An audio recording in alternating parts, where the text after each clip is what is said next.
Dans chaque manga, il y a un antagoniste, un personnage ou quelque chose qui fait obstacle à notre héros. Mais ce n'est pas forcément un méchant, en tout cas il est seulement de notre point de vue, car il barre la route du personnage que l'on suit. Comme on dit, rien n'est manichéen dans la vie. Le bien et le mal dépendent de quel point de vue nous sommes, mais aussi de qui on supporte. Allez nous casser les couilles là! Alors oui, j'avais annoncé que la prochaine vidéo serait sur Sanzu puis Hanma, mais j'ai de bonnes raisons de les décaler. Premièrement, j'ai pas trouvé assez d'informations pour nos deux personnages, il y a même pas la véritable date d'anniversaire de Sanzu. Et secondo, c'est ma chaîne, c'est moi qui décide. Eh ben voyons. Donc voilà, deuxième vidéo de ce concept, qui je pense va continuer vu que vous avez l'air de l'avoir aimé. Pour ceux qui ne l'ont pas déjà vu, j'ai fait ce même genre de vidéo avec Draken il y a quelques semaines de cela, et j'aimerais sortir de plus en plus de vidéos dans ce genre toutes les 2 semaines, je trouve que ce serait bien, dites-moi en commentaire ce que vous en pensez.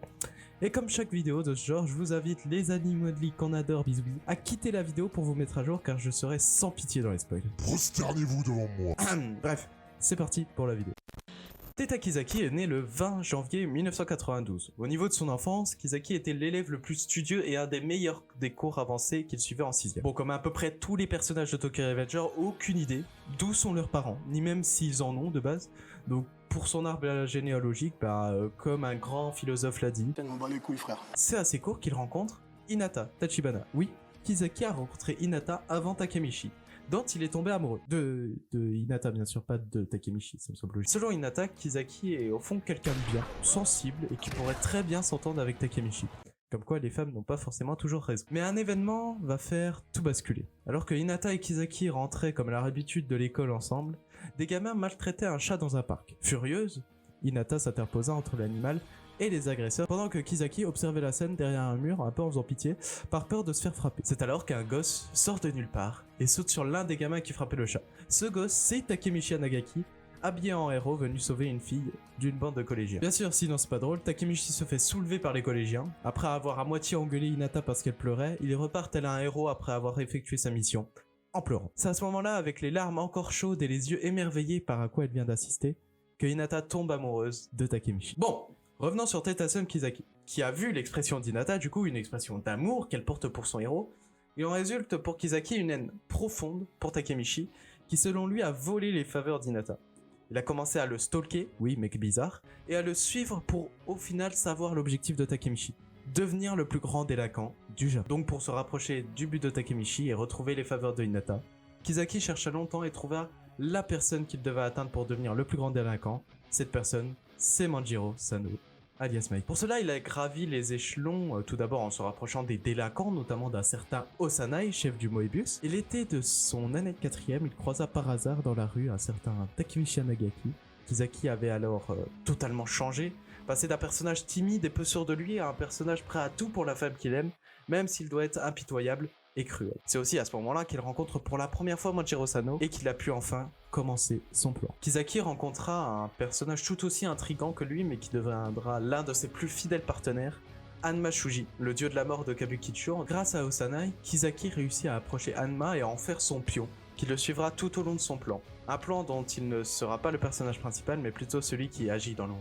Bon, là, faut suivre parce que ça va aller très vite. Après les événements entre Mikey, Kiyomasa et Draken, Kisaki manipula Kiyomasa en le persuadant de planter Draken car il a brisé sa fierté en 1000 morceaux. Il alla aussi, après ça, retrouver Pachin pour le manipuler et lui glisser l'idée de tuer Osanai. C'est après justement que Osanai soit tué par Pachin qu'il manipule Peian pour faire passer l'emprisonnement de Pachin comme la faute de Draken. Kazutora aussi a été manipulé par Kisaki dans l'arc Valhalla, tout comme Yuzuha Shiba, la sœur de Akai, qui lui a soufflé l'idée de poignarder son frère Taiju pour sauver Akai et pour que Kisaki puisse le manipuler par la suite. Et pour finir, Izana, que Kisaki rencontra alors déprimé par la mort de Shinjiro Sano, il réussit à le manipuler, lui aussi, et créa le Tenjiku. Et pour finir, il tua Emma pour éviter que Mikey et Draken soient présents lors de la bataille entre le Tenjiku et le Toman.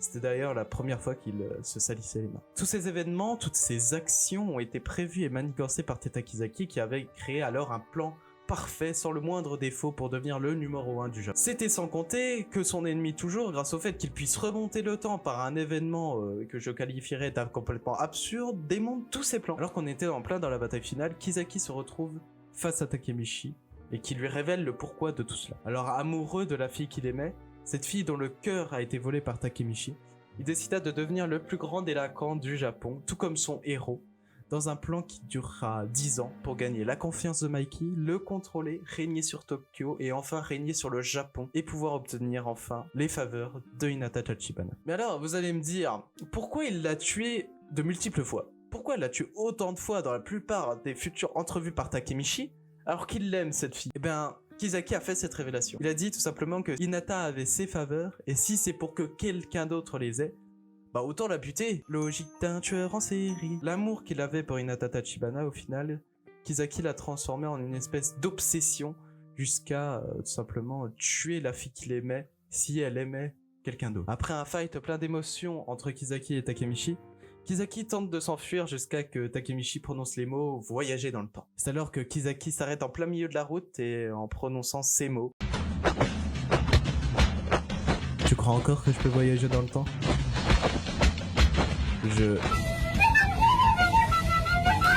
Voilà pour l'histoire globale de Kisaki. J'ai bien sûr omis certaines choses, comme notamment les nombreux retours dans le futur de Takemichi. On le retrouvait toujours le même Kisaki, bosse un peu de tout. J'ai essayé de garder une timeline assez propre pour que ce soit compréhensible par tous et que je me mélange pas moi-même.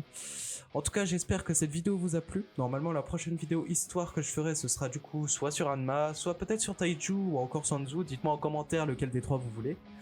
Même si bien sûr, je vous rappelle que pour certains personnages, on n'a pas toutes les informations sur eux. Bref, je vous laisse, je vous dis à la prochaine pour de nouvelles vidéos. N'hésitez pas à nous rejoindre sur Instagram, sur Discord aussi, pourquoi pas. Et à vous abonner à cette chaîne. Portez-vous bien car c'est le plus important. Ciao!